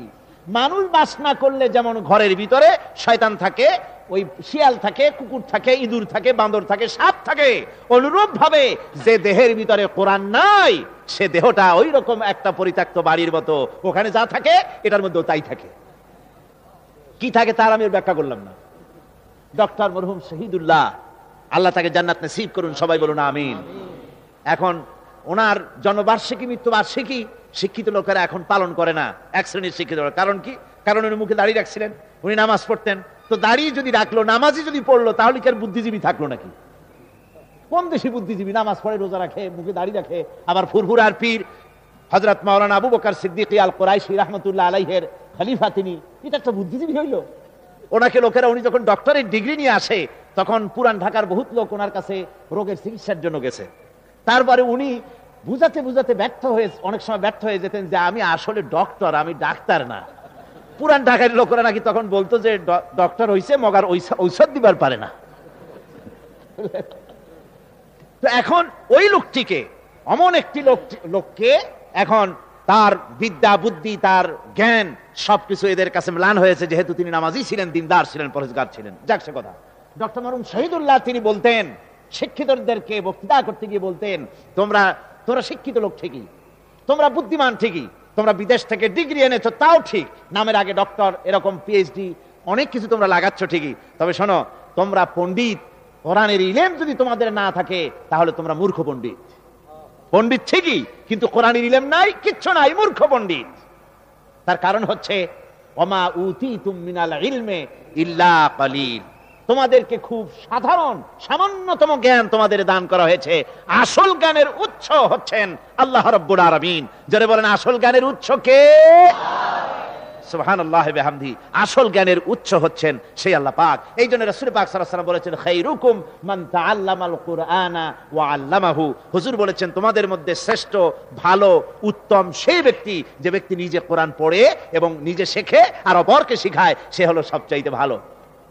আল্লাহর নবী বলেছেন, এই কোরআন এমন এক কোরআন, যে কোরআনের কথা যখন জেনেরা শুনেছে, জেনেরা তখন এই কোরআনের কথা শুনে তখন তারা বলেছে, জেনেরা পর্যন্ত বলেছে, ইন্না সামি'না কুরআনান আজাবান ইয়াহদি ইলার রুশদি ফাআমান্না বি। জেনেরা পর্যন্ত এই কথা না বলে থাকতে পারে নাই, কোরআন শোনা মাত্রই তারা বলেছে, ইন্না সামি'না কুরআনান আজাবা, আমরা আশ্চর্য ধরনের কোরআন আমরা শুনেছি, যে কোরআন ইহদি ইলার রুশদি, যে কোরআন সঠিক এবং সহজ রাস্তা দেখায়। জোরে বলেন সুবহানাল্লাহ। জেনেরা বলল, আমরা শুনলাম, ফাআমান্না বিহি, আর শোনা মাত্রই আমরা এই কোরআনের প্রতি ঈমান আনলাম। সুবহানাল্লাহি ওয়া বিহামদিহি। আল্লাহর নবী বলেন, মান ক্বালা বিহি সাদাকা, এই কোরআন শরীফ থেকে যারা কথা বলে তারাই সত্য কথা বলে। নবীর সার্টিফিকেট শোনেন, কোরআন থেকে যারা কথা বলে তারাই সত্য কথা বলে, যেহেতু কোরআনের কথা হচ্ছে আল্লাহর। কোরআনের কথা কার? আল্লাহ। ওয়া মান আসদাকু মিনাল্লাহি কিলা, আর আল্লাহর চাইতে সত্যবাদী আর কে হতে পারে? মান ক্বালা বিহি সাদাকা, যে ব্যক্তি কোরআন থেকে কথা বলে সে সত্য কথা বলে। ওয়া মান আমিলা বিহি উজরা, যে ব্যক্তি কোরআন থেকে আমল করবে আল্লাহ অবশ্যই তাকে পুরস্কৃত করবেন। সুবহানাল্লাহি ওয়া বিহামদিহি। ওয়ামান হাকামা বিহি আদালা, আর কোরআন থেকে যে বিচার ফয়সালা করবে কেবলমাত্র সেই সঠিক জাস্টিস, সুবিচার প্রতিষ্ঠিত করতে পারে। যারা কোন সুবহানাল্লাহি ওয়া বিহামদিহি। ওয়ামান দাআ ইলাইহি হাদা ইলা সিরাতিল মুস্তাকিম, আর যে ব্যক্তি কোরআনের দিকে মানুষকে ডাকে সেই ব্যক্তি কেবল সহজ সরল রাস্তা মানুষকে দেখায়। সুবহানাল্লাহ পড়েন। সুতরাং আজকে সেই কোরআন থেকে আমরা আলোচনা করার সুযোগ পেয়েছি, আমরা আল্লাহর কাছে শুকরিয়া আদায় করছি। সবাই পড়েন আলহামদুলিল্লাহ। আসুন প্রতি বছরের মতো আমরা কোরআনের তাফসীর শুরু করার আগে আমরা ওই শয়তানের ওয়াসওয়াসা থেকে আল্লাহর কাছে পানাহ চেয়ে নিই, যেহেতু শয়তান বড় মারাত্মক চিজ, ঠিক কিনা কোন? শয়তান যদি বিভ্রান্তির সৃষ্টি করে আপনি কোরআন শুনতে পারবেন না, মনোযোগ দিতে পারবেন না, ঠিক কিনা কোন? সবাই পড়েন, আউযু বিল্লাহি মিনাশ শাইতানির রাজীম, বিসমিল্লাহির রাহমানির রাহিম। বিতাড়িত মরদুদ শয়তানের ওয়াসওয়াসা থেকে আল্লাহ তোমার কাছে পানাহ চাই। 5টা দিন কোরআনে কারীমের তাফসীর যেন সঠিকভাবে শুনতে পারি, বুঝতে পারি। শয়তানের সব রকমের ষড়যন্ত্র থেকে আমাদেরকে হেফাজত করো, এ মাহফিলকে হেফাজত করো। সবাই বলুন আমিন। আমি আপনাদের সামনে যে সূরাটি আজকে আলোচনা করব, তাফসীরের জন্য এনেছি, সূরাটির নাম হচ্ছে সূরাতুল ফুরকান। এই সূরাটি মোট 77টি আয়াত এবং 6টি রুকুতে সূরাটি শেষ হয়েছে। পরম করুণাময় আল্লাহ রাব্বুল আলামিনের নামে আমরা শুরু করছি। তাবারাকাল্লাযী নাযালাল ফুরকানা আলা আবদিহি লিয়াকুনা লিল আলামিনা নাযীরা الذي له ملك السماوات والأرض ولم يتخذ ولدا ولم يكن له شريك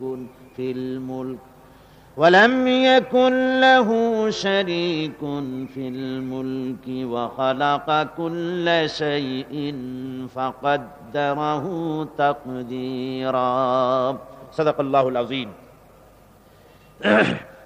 تبارك الذي نزل الفرقان على عبده ليكون للعالمين نذيرا। অতীব বরকতপূর্ণ সেই মহান সত্তা যিনি এই ফুরকানকে তার বান্দার উপরে অবতীর্ণ করেছেন, লিয়াকুনা লিল আলামিনা নাযীরা, যাতে করে তিনি এই কোরআন দিয়ে গোটা জগৎবাসীকে ভয় প্রদর্শন করাতে পারেন, ভীতি প্রদর্শন করাতে পারেন। এটি হচ্ছে সূরাটি নাজিল হয়েছে রাসূল পাক সাল্লাল্লাহু আলাইহি ওয়াসাল্লামের মক্কি জিন্দেগীর মাঝামাঝি সময়। এ সময় কাফেরেরা হুজুর সাল্লাল্লাহু আলাইহি ওয়াসাল্লাম সম্পর্কে, কোরআন সম্পর্কে সন্দেহ, সংশয় এবং আজেবাজে কথাবার্তা ছড়াতো ইসলাম সম্পর্কে, কোরআন সম্পর্কে, রাসূল সম্পর্কে। এই সূরাটিতে এই সব সন্দেহ এবং সংশয়ের জবাব আল্লাহ পাক দান করেছেন। বর্তমান পৃথিবীতেও কোরআন সম্পর্কে পৃথিবীর এবং বাংলাদেশে, পৃথিবী সারা দুনিয়া এবং তার মধ্যে আমরা আছি, আমাদের দেশেও কোরআন সম্পর্কে, ইসলাম সম্পর্কে সংশয় এবং সন্দেহ সৃষ্টি করা হচ্ছে। মুসলমানদেরকে মৌলবাদী বলা হচ্ছে, কোরআনকে তথাকথিত পবিত্র গ্রন্থ বলা হচ্ছে, বেহেশতকে অসভ্য উদ্যান বলা হচ্ছে, বেহেশতকে পৃথিবীতে অতৃপ্ত বহুগামী পুরুষের স্থান বলা হচ্ছে, বেহেশতের ভিতরে মানুষদেরকে মদ পান করা হবে এবং সুন্দরী নারী লোভ দেখিয়ে তাদেরকে নামাজ রোজা করবার জন্য বাধ্য করা হচ্ছে বলে বলা হচ্ছে। এ ধরনের আল্লাহ, রসুল, কোরআন, ইসলাম এবং তার সাথে প্রাসঙ্গিক বিষয়গুলির উপরে যখন সন্দেহ, সংশয় ইত্যাদি সৃষ্টি করছে লোকেরা, আমার দেশের এক শ্রেণীর তথাকথিত পত্রপত্রিকা এবং এক শ্রেণীর তথাকথিত বুদ্ধিজীবী শিক্ষিত লোকেরা, ঠিক সেই সময় আমি এই সূরাটিকে বেছে নিয়েছি। মক্কি জিন্দেগীতে যেমন এগুলি সংশয়, সন্দেহ সৃষ্টির ব্যাপারে আল্লাহ পাক জবাব দিয়েছেন, সেই জবাবগুলি আমি আপনাদের সামনে পেশ করতে চাইছি, যদি আল্লাহ পাক আমাকে তৌফিক দান করেন। ওমা তৌফিকি ইল্লা বিল্লাহ।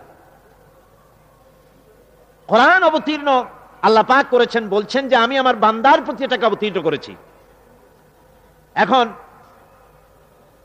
অতীব বরকতপূর্ণ সেই সত্তা যিনি তার বান্দার প্রতি এই ফুরকান অবতীর্ণ করেছেন। বরকত শব্দ গৃহীত হচ্ছে অর্থ বিপুলতা এবং প্রাচুর্য, উচ্চতরতা, বিরাটত্ব এবং ব্যাপকতা এর মধ্যে শামিল রয়েছে। কোরআনে কারিমে এই শব্দের বরকত শব্দটা বিভিন্ন জায়গায় আল্লাহ পাক বিভিন্ন ভাবে ব্যবহার করেছেন। যেমন আলা লাহুল খালকু ওয়াল আমর তাবারাকাল্লাহু রাব্বুল আলামিন। আলা লাহুল খালক ওয়াল আমর, সাবধান, জেনে রাখো, সৃষ্টি যার, আইন হচ্ছে তার, আর তিনি বরকতপূর্ণ।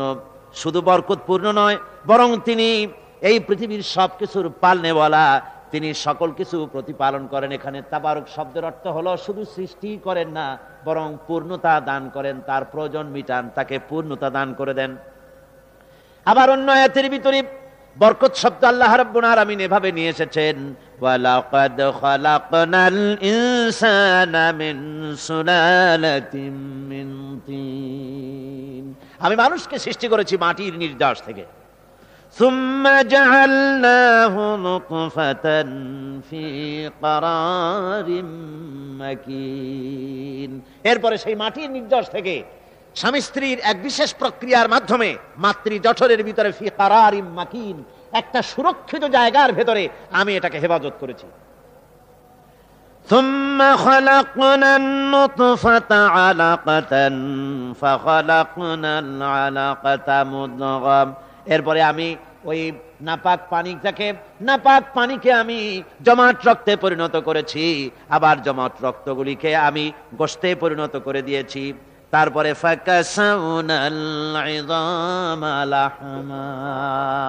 এরপরে গোশত এবং চামড়া দিয়ে সুন্দর করে বডি ফরমেশন করে আমি চামড়ার ছাউনি দিয়ে সুন্দর করে মানুষের আকৃতি দিয়েছি। সুম্মা আনশানাহু খালকান আখার ফাতাবারাকাল্লাহু আহসানুল খালিকিন, আর এরপরে আমি সুন্দর করে এক মানুষের আকৃতি তাকে দিয়ে সুন্দর করে এই পৃথিবীতে তাকে পাঠিয়েছি। এখানে তাবারক শব্দ দিয়ে আল্লাহ রাব্বুল আলামিন ওই প্রতিপালনের কথাই বলেছেন। শুধু প্রতিপালন নয়, প্রবৃদ্ধি, মানুষের শরীরের বাড়তি, অর্থাৎ আমি শুধু সৃষ্টি করি নাই, প্রতিপালন করেছি, প্রয়োজন মিটিয়েছি, যখন যেটা দরকার সে দরকারও আমি তাকে মিটিয়ে দিয়েছি। যেমন মানুষ যখন পৃথিবীতে এসেছে, আসার সাথে সাথে মুখে দাঁতের দরকার ছিল না, যেহেতু সে লিকুইড খাচ্ছে, লিকুইড খাবে, তরল জিনিস খাবে, দাঁতের দরকার নাই। যখন দাঁতের দরকার হলো, বিনা চাহিদায়, বিনা দরখাস্তে, বিনা কান্দাকাটিতে, বিনা মুনাজাতে আল্লাহ রাব্বুল আলামিন প্রয়োজন মাফিক তার দাঁতের ব্যবস্থা করেছেন, চোখের আকৃতি দিয়েছেন, নাক দিয়েছেন, যা দরকার আস্তে আস্তে শরীরের হাত পাও অঙ্গ প্রত্যঙ্গাদি আস্তে আস্তে করে এর বৃদ্ধি ঘটিয়েছেন, সৃষ্টি করলেন, প্রতিপালন করলেন, আবার পূর্ণতায় পৌঁছে দিলেন। এভাবে করে বরকত শব্দের এখানে যে বরকত ব্যবহার করা হয়েছে, তাবারাকাল্লাযী নাযালাল ফুরকান, এখানে যে বরকতটা সেটা হচ্ছে অনুগ্রহের ব্যাপারে এই বরকত শব্দটা এখানে ব্যবহার করা হয়েছে। তার মানে ওই আল্লাহ রাব্বুল আলামিন, ওই সত্তা, ওই মহান সত্তা যিনি বরকতপূর্ণ, তিনি অনুগ্রহ করেছেন। কি অনুগ্রহ? বিরাট অনুগ্রহ এবং কল্যাণ তিনি তোমাদের প্রতি করেছেন। সেটা হচ্ছে নাযালাল ফুরকান, কোরআন শরীফ দিয়েছেন। এটা হচ্ছে গোটা বিশ্ববাসীর জন্য আল্লাহ পাকের সবচেয়ে বড় অনুগ্রহ। যারা বলেন সুবহানাল্লাহ। কোরআন হচ্ছে বিশ্বের সর্বশ্রেষ্ঠ নিয়ামত। শ্রেষ্ঠ নিয়ামত কি কোন? সবাই কইলেন না? আরো কিছু বাকি থাকলেন? সবাই বলেন সর্বশ্রেষ্ঠ নিয়ামত কি? কোরআনে কারীম হচ্ছে সর্বশ্রেষ্ঠ নিয়ামত এই পৃথিবীর। আল্লাহ রাব্বুল আলামিন বলেন, এই কোরআনে কারীমকে, এই বিরাট নিয়ামত আমি তোমাদের জন্য দিয়েছি, নাজিল করলাম। আমি এই কোরআনকে নাজিল করেছি তোমাদের উপরে। এর নাম এখানে কোরআন না বলে আল্লাহ বললেন ফুরকান। কি বলেছেন? ফুরকান বলেছেন। কোরআন শরীফের কয়েকটা নাম আছে, কোরআনের ভিতরে কোরআনের অনেকগুলি নাম। যেমন কোরআনের নাম জিকির, নাহনু নাযালনা যিকরা, এখানে কোরআনের নাম জিকির বলা হয়েছে।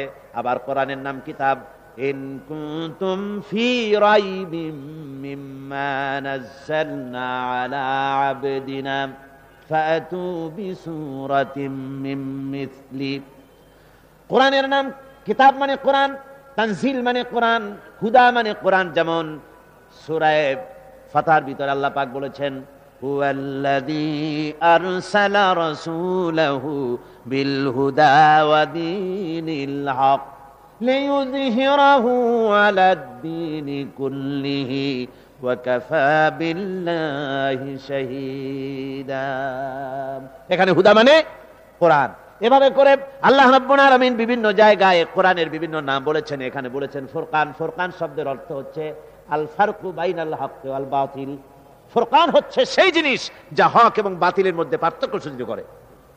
ফুরকান হচ্ছে সেই জিনিস যা কল্যাণ এবং অকল্যাণ, মঙ্গল এবং অমঙ্গলের ভিতরে পার্থক্য সূচিত করে, সত্য এবং মিথ্যাকে পার্থক্য সূচিত করে গোটা বিশ্ববাসীকে দেখায় দেয় কোনটা মিথ্যা কোনটা সত্য, কোনটা কল্যাণ কোনটা অকল্যাণ।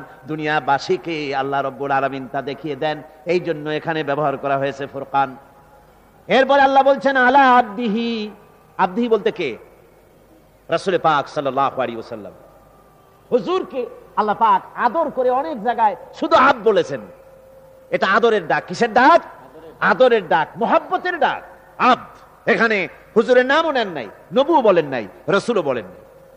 এরকম অনেক জায়গা আছে, যেমন সুবহানাল্লাযী আসরা বিআবদিহি লাইলাম মিনাল মাসজিদিল হারামি ইলাল মাসজিদিল আকসাল্লাযী বারাকনা হাওলা।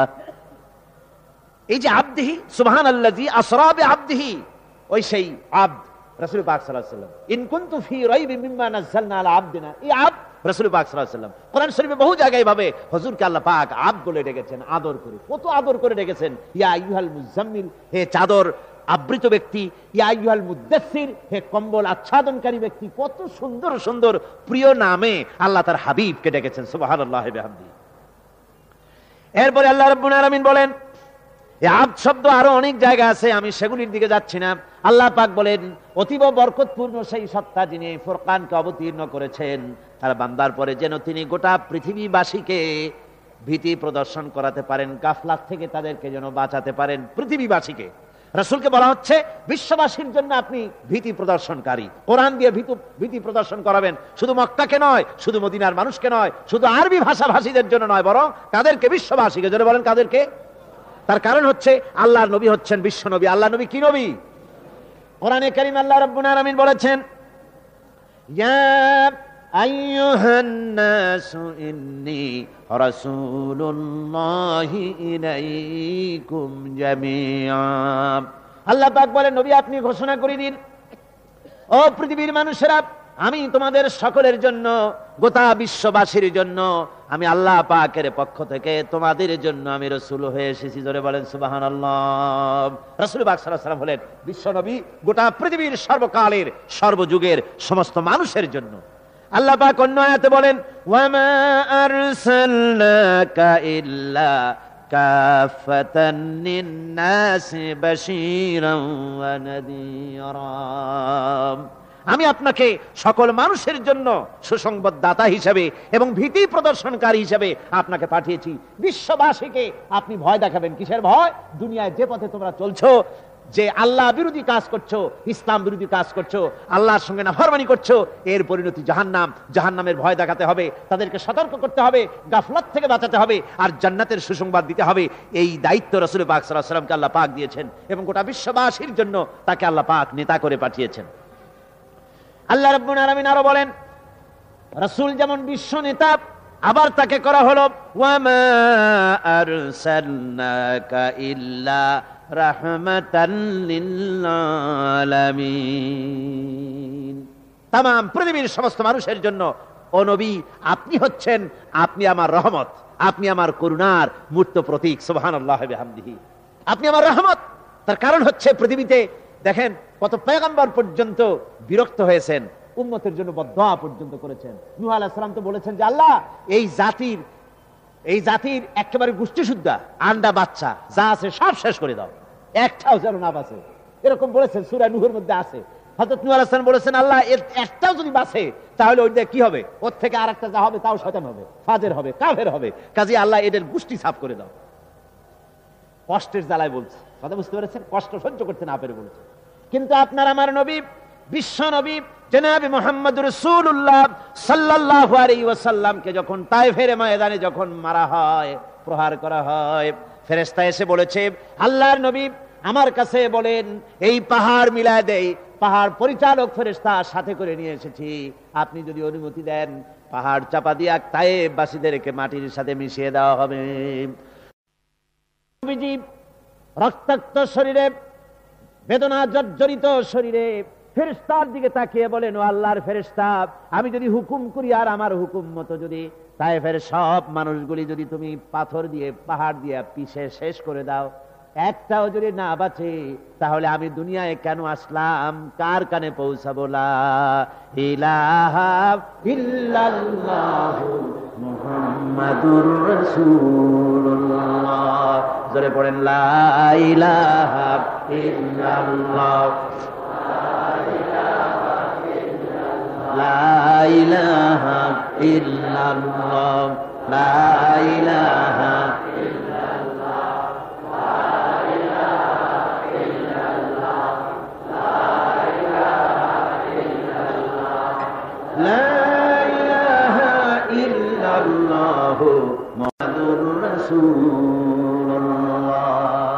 ধৈর্যের প্রতীক।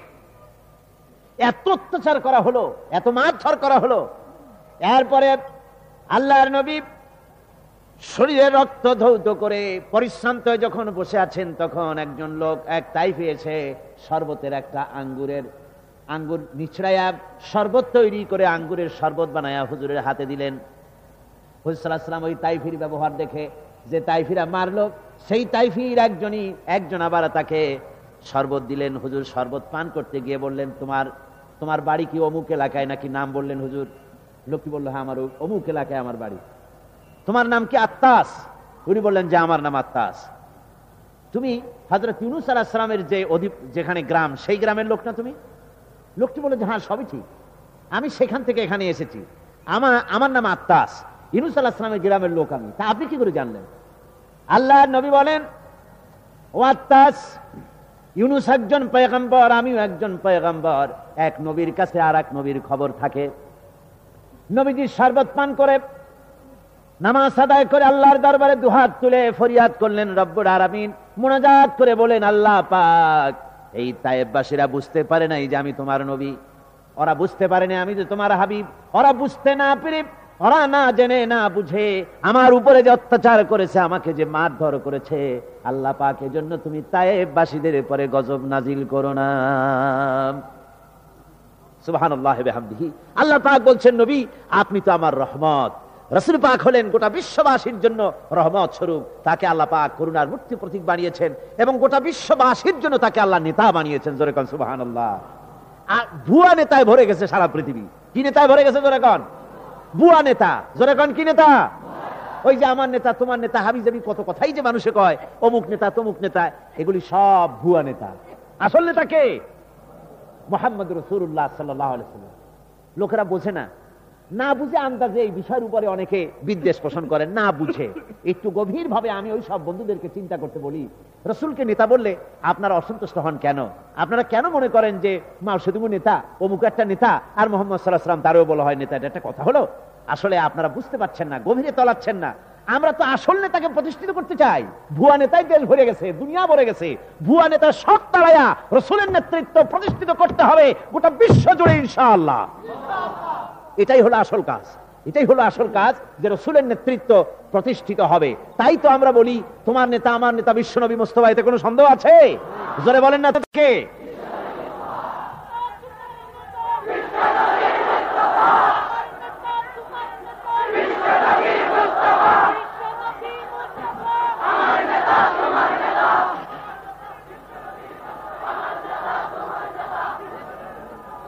আমার বন্ধুগণ, সুতরাং মুহাম্মদ সাল্লাল্লাহু আলাইহি ওয়াসাল্লাম তার নেতৃত্ব প্রতিষ্ঠিত করতে হবে আমাদের ব্যক্তিতে, পরিবারে, সমাজে, রাষ্ট্রে, অর্থনীতিতে, সমাজনীতিতে, সব জায়গায় নেতৃত্ব প্রতিষ্ঠিত হবে কার? রাসূল পাক সাল্লাল্লাহু আলাইহি ওয়াসাল্লামের। হুজুরের নেতৃত্ব যারা মেনে চলবে, ওই রকম নেতার আমরা অনুসরণ করব। আসল নেতা হুজুর। যেমন মসজিদে ইমামতি যিনি করেন, তিনি তো আসল ইমাম না। আসল ইমাম মুহাম্মদ সাল্লাল্লাহু আলাইহি ওয়াসাল্লাম। আসল ইমাম কে? আমাদের মসজিদের ইমাম যদি নামাজ পড়তে গিয়ে ভুল করেন, তাহলে আমরা কি সে ভুল মেনে নেই? আমরা দেখব রাসূলের অনুকরণে অনুসরণে ইমামতি হচ্ছে কিনা।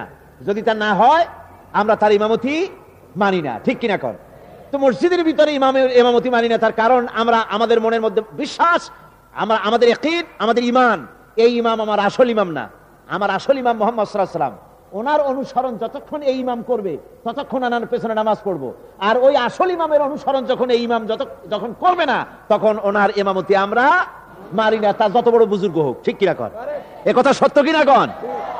তো এইভাবে করে যদি কেউ নেতা আমাদের সামনে আসেন, যদি বলেন আমি ইসলামী আন্দোলন নেতা, অমুক নেতা, তমুক নেতা, ঠিক আছে, আমরা নেতৃত্ব মানব ততক্ষণ যেহেতু আমি মনে করব আপনি হচ্ছেন ছায়া, আর একটা কায়া আছে, আপনি নকল, একজন আসল আছে।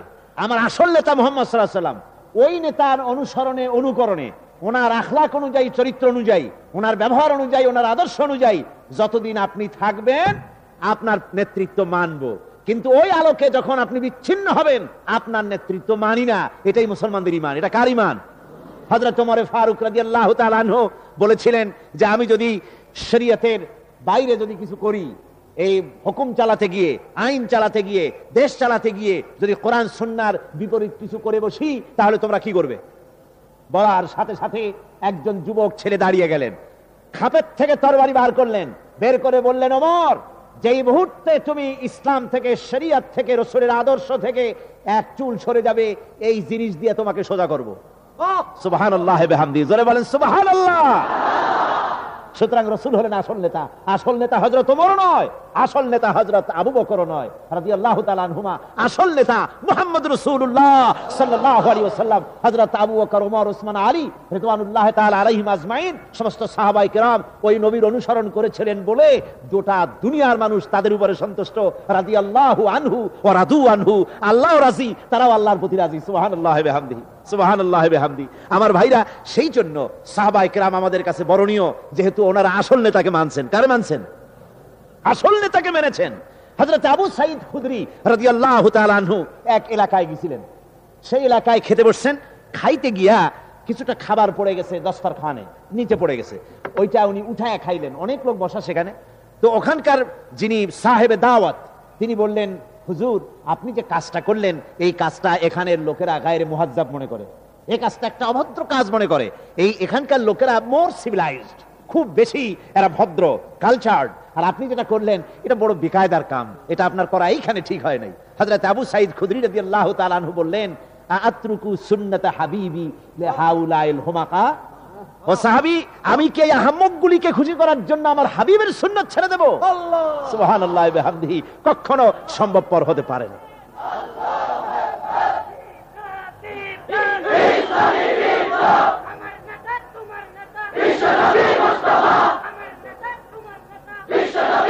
সুতরাং আসল নেতা হচ্ছেন জনাবে মুহাম্মদ রাসূলুল্লাহ সাল্লাল্লাহু আলাইহি ওয়াসাল্লাম। তার অনুসরণ করে, তার অনুকরণ যারা করবে, যিনি করবেন, আমরা তার অনুসরণ করব। আমরা বুজুর্গ হোক, আলেম হোক, নেতা হোক, ওই ধাঁচে, ওই ছাঁচে যাদের পাবো তাদেরকে শ্রদ্ধা করব, তাদেরকে মহব্বত করব। আর ওই ধাঁচে না যতক্ষণ না আসতেছেন ততক্ষণ আমরা তাকে অনুসরণ করতে পারি না, যেহেতু আসল নেতা তিনি। কাজে আপনাদের এই নেতা জাতীয় এই কথার যে একটা সন্দেহ, সংশয়, এই ভুলটা কেটেছে কিনা কন? কেটেছে কিনা? আসলে এ কথা বলার মধ্যে আপনারা ওই চিন্তা আদৌ করবেন না যে মাওলানা নেতা, মুহাম্মদ সাল্লাল্লাহু আলাইহি ওয়াসাল্লাম নেতা। এটা কথা হইল নাকি? কিসের সাথে আপনারা কি মিলাতে চান? এই কথা বলেন কেন? আমি বলতে চাচ্ছি, গোটা দুনিয়ায় ভুয়া নেতায় ভরে গেছে, ভুয়া নেতায় ভরে গেছে। আসল নেতা মুহাম্মদ রাসূলুল্লাহ সাল্লাল্লাহু আলাইহি ওয়াসাল্লাম। বাংলায় বললে আপনারা আপত্তি করেন, কিন্তু আমার বন্ধুরা আরবিতে বললে আপত্তি করেন না। যখন আমরা বলি সরওয়ারে আলম, অর্থাৎ লিডার অফ দ্য ওয়ার্ল্ড, বিশ্ব নেতা, যখন বলি আল্লাহুম্মা সাল্লি আলা সাইয়্যিদিনা মুহাম্মদ, আয় আল্লাহ আমাদের নেতা মুহাম্মদ সাল্লাল্লাহু আলাইহি ওয়াসাল্লামের পরে আমরা দরুদ, তুমি রহমত পাঠাও, এভাবে যখন সাইয়্যিদিনা মানে আমাদের নেতা যখন বলি, তখন বন্ধুরা আপত্তি করেন না। আপত্তি করেন বাংলায় বললে, এর কি অর্থ আমার বুঝে আসে না। সুতরাং আসল নেতা তিনি বিশ্ব নেতা, তার থেকে বড় নেতা আর কেউ হতে পারে না। এই জন্য রাসূল পাক সাল্লাল্লাহু আলাইহি ওয়াসাল্লাম হচ্ছেন গোটা দুনিয়াবাসীর জন্য তিনি আসছেন। হুজুর বলছেন, আমি উরসালতু ইলাল খালকি কাফা, গোটা পৃথিবী, গোটা সৃষ্টি জগতের জন্যই আমি পরিপূর্ণভাবে আল্লাহর পক্ষ থেকে রাসূল হয়ে আমি এসেছি, গোটা দুনিয়ার মানুষকে হেদায়েতের বাণী শোনাবার জন্য। আল্লাহ রাব্বুল আলামিন তাই বলছেন, তাবারাকাল্লাযী নাযালাল ফুরকানা আলা আবদিহি লিয়াকুনা লিল আলামিনা নাযীরা। অতীব বরকতপূর্ণ সেই মহান সত্তা যিনি এই ফুরকানকে তার বান্দার উপরে নাজিল করেছেন যাতে করে গোটা দুনিয়ার মানুষকে ভীত, তাদেরকে ভয় প্রদর্শন করাতে পারেন, গাফলাত থেকে সতর্ক করতে পারেন, ভালো পথ দেখাতে পারেন, জান্নাতের রাস্তা দেখাতে পারেন, সুখ এবং সমৃদ্ধির পথ দেখাতে পারেন। যেহেতু কোরআনের পথ ছাড়া সুখের পথ নাই, কোরআনের পথ ছাড়া সমৃদ্ধির পথ নাই, কোরআনের পথ ছাড়া স্বাধীনতার পথ নাই, কোরআনের পথ ছাড়া সার্বভৌমত্বের পথ নাই, কোরআনের পথ ছাড়া দুনিয়ায় শান্তির পথ নাই, কোরআনের পথ ছাড়া কিয়ামতে জাহান্নাম থেকেও মুক্তি পাওয়ার পথ নাই, জান্নাতে যাওয়ার রাস্তাও নাই কোরআনের পথ ছাড়া। সুতরাং কোরআন হচ্ছে মূল। এই কোরআনকেই সামনে রেখে, কোরআনকেই জীবনে ধারণ করে আমাদের চলতে হবে। আমরা যদি এই কোরআনকে বুঝতে পারি, এই কোরআনকে মাথায় ধরে রাখতে পারি, কোরআন পড়তে পারি, বুঝতে পারি, আর এই অনুযায়ী যদি জীবন চালাতে পারি, তাহলে নিঃসন্দেহে দুনিয়াও পাবে শান্তি, আখিরাতেও পাবো শান্তি। তাই বিশ্বনবী জনাবে মুহাম্মদ রাসূলুল্লাহ সাল্লাল্লাহু আলাইহি ওয়াসাল্লাম এই কোরআন দিয়েই তিনি মক্কি জীবনের পার করেছেন। মাদানী জিন্দেগিতে কোরআনের উপরে ভিত্তি করে সমাজ তৈরি করে যে শান্তি প্রতিষ্ঠা করেছিলেন, তারই কথাগুলি কোরআনে কারীম থেকে আপনাদের সামনে আলোচনা করা হবে পর্যায়ক্রমে আপনাদের সামনে কোরআনের বিরুদ্ধে, ইসলামের বিরুদ্ধে, রাসূলের বিরুদ্ধে এবং এর প্রাসঙ্গিক বিষয়বলী সম্পর্কে যতগুলি কথা, যত সন্দেহ সংশয় সৃষ্টি করা হয়েছে, এ সবগুলির জবাব কোরআনে কারীমের এই সূরাটিতে একটার পর একটা আপনারা পাবেন। এবং শেষ দিকে পাওয়া যাবে মুমিন, খাঁটি মুমিন হওয়ার জন্য কি সব গুণাবলী থাকা দরকার, খাঁটি মুসলমান হওয়ার জন্য কি সব গুণাবলী থাকা দরকার, সেগুলি কথা থাকবে। সুতরাং আমি আশা করব আপনারা প্রত্যেক দিনই সমস্ত লোকজন নিয়ে ঐক্যবদ্ধ হয়ে এই মাহফিলে আসবেন এবং এই গুরুত্বপূর্ণ সূরাটি, সব সূরাই গুরুত্বপূর্ণ, কিন্তু সময়ের প্রেক্ষিতে আলোচনা হবে এবং এই আলোচনার দ্বারা আমরা সকলেই সমৃদ্ধ যাতে হতে পারি। আল্লাহ পাক যেন আমাদের তৌফিক দেন, সবাই বলুন আমিন। আমার বন্ধুগণ, তাফসীরুল কোরআন মাহফিলের আজকের প্রথম দিন শেষ হলো। আপনারা আপনাদের আত্মীয় স্বজন, বন্ধু বান্ধব সকলকে নিয়ে দলে দলে মিছিল সহকারে চতুর্দিক থেকে মাহফিলে শরীক হবেন। কোরআনে কারীমের তাফসীরের যে ধারাবাহিকতা আজকে শুরু হলো, পঞ্চম দিনে গিয়ে এটা শেষ হবে ইনশাআল্লাহুল আজিজ। এছাড়া আরো ওলামায়ে কেরাম এখানে আসবেন, আপনারা পোস্টারে নাম দেখেছেন, তাদের আলোচনাও শুনবেন। আপনারা একটু আগের ভাগে আসবেন এবং সুশৃঙ্খল ভাবে একে অপরকে দাওয়াত দিয়ে নিয়ে আসবেন। একথা মনে রাখবেন যে আপনার দাওয়াতে যদি আরো 2-4 জন লোক আপনি আনতে পারেন, আপনি দাওয়াত দিয়া, আর এই কোরআনের আলোচনা শুনে যদি তাদের মধ্যে কোনো হেদায়েত আসে, তাহলে কিয়ামত পর্যন্ত আপনি সাদকায়ে জারিয়ার এই সওয়াব পাবেন। আলহামদুলিল্লাহ। আপনি দাওয়াতের এই কথাটা ভুলবেন না, যেন আপনি প্রত্যেক দিন নতুন নতুন আরো 2-4 জনকে দাওয়াত দিবেন, অবশ্যই দিবেন, এবং এর দ্বারা আপনার বিরাট ফায়দা হবে। আসার সময় সব ঐক্যবদ্ধভাবে আসবেন। কোরআনে কারীমের তাফসীরের মাহফিলের প্রতি সম্মান প্রদর্শন করে যারা হরতালের প্রোগ্রামকে মুলতবি করলেন, আমরা ওনাদেরকে কোরআনে কারীমের তাফসীরের মাহফিলের পক্ষ থেকে আন্তরিক মোবারকবাদ জানাচ্ছি এবং আল্লাহর কাছে দোয়া করছি যে কোরআন শরীফকে তারা সম্মান করলেন, এই কোরআনের হেদায়েত যেন পরিপূর্ণভাবে আল্লাহ পাক তাদেরকে দান করে দেন। মুনাজাতের পর আজান হবে এবং বা জামাত নামাজ হবে। আপনারা আরো একটা জিনিস মনে রাখবেন, এত বড় বিশাল জামাত জীবনে আরো একবার পাবো এর কোনো নিশ্চয়তা আমাদের কাছে নাই। আছে? তাহলে প্রত্যেক দিন আসর, মাগরিব, এশা, অন্তত এই 3 ওয়াক্ত নামাজ এখানে পড়ার চেষ্টা করবেন। আর এশার নামাজটা ছেড়ে কেউ যাবেন না। এখন কোন মসজিদে আপনি জামাত পাবেন না, এত বড় জামাত কেউ ছাড়বেন না। বড় ব্যর্থতা এবং হতভাগ্যের নমুনা হবে জামাত ছেড়ে দেওয়া। আজানের ফাঁকে ফাঁকে উজু করে আসবেন, অথবা যখন মিলাদ শরীফ পড়া হয় তার আগে অথবা ওর পরে এই যে কথাবার্তা বলা হয়, এই ফাঁকে উজু করে এসে আপনারা সব জামাতে শরীক হবেন। জামাত কেউ ছাড়বেন না। এশার জামাত প্রত্যেক দিন সঠিকভাবে আদায় করবেন। আল্লাহ পাক আমাদের সকলকে তৌফিক দান করুন। আল্লাহুম্মা আমিন। রব্বানা যালামনা أنفسنا وإن لم تغفر لنا وترحمنا لنكونن من الخاسرين ربنا لا تزغ قلوبنا بعد إذ هديتنا وهب لنا من لدنك رحمة إنك أنت الوهاب رب العالمين এই বিশাল জনতা তোমার দরবারে আমরা হাত তুলেছি। আয় আল্লাহ পাক, কোরআনে কারীমের আলোচনা করে মেহেরবানি করে সওয়াবটুকু হুজুরে পুরনূর সাল্লাল্লাহু আলাইহি ওয়াসাল্লামের রূহ মুবারকে পৌঁছে দাও রব্বুল আলামিন। আমাদের মা বাপ যারা দুনিয়া থেকে বিদায় হয়ে গেছে, কবরে যদি আযাব থাকে মেহেরবানি করে আযাব মাফ করে দাও। আমাদের মা বাপের কবরকে জান্নাতের টুকরা বানায়া দাও। রব্বিরহামহুমা কামা রব্বায়ানি সগীরা রব্বিরহামহুমা কামা রাব্বায়ানি সগীরা। আয় আল্লাহ পাক, চট্টগ্রামের এই তাফসীরুল কোরআন মাহফিলকে কেন্দ্র করে দেশের বিভিন্ন জেলা থেকে, এমনকি পার্শ্ববর্তী দেশ থেকেও বহু লোক এই কোরআনের মাহফিলে শামিল হয়। আয় আল্লাহ, তুমি মেহেরবানি করে প্রত্যেককে কোরআন দিয়ে, কোরআনের নূর দিয়ে জীবনকে মুনাওয়ার করার তৌফিক দিয়ে দাও রব্বুল আলামিন। কোরআনে কারীমের এই আলোচনার মাহফিলে আয় আল্লাহ পাক, অনেকে দোয়ার জন্যই আসে, অনেকের মনের ধারণা কোরআনের তাফসীরের মাহফিলে গেলে দোয়া মঞ্জুর হয়ে যাবে। সারা বছরের আশা নিয়ে অনেকে দোয়ার মাহফিলে শরীক হয়। রব্বুল আলামিন, তুমি রহমানুর রহিম, গফুরুর রহিম, যিনি যেই নিয়ত করে তোমার দরবারে হাত উঁচু করে, আল্লাহ তুমি মেহেরবানি করে তার নেক নিয়ত পুরা করে দাও রব্বুল আলামিন। তুমি বিস্তীর্ণ এবং বিশাল আকাশের মালিক, তোমার সৃষ্টির তুলনায় এবং তুমি যে স্রষ্টা, তোমার তুলনায় আমাদের হাতগুলো কত ছোট্ট। আয় আল্লাহ, এই ছোট্ট হাতগুলোকে তোমার রহমত দিয়ে ভরে দাও আল্লাহ। আয় আল্লাহ, আমাদের জীবনকে তোমার রহমত দিয়ে ভরে দাও আল্লাহ। তোমার করুণা দিয়ে আমাদেরকে সিক্ত করো, আমাদেরকে মালামাল করো, তোমার কণা মাত্র রহমত দিয়ে আমাদেরকে ধন্য করো।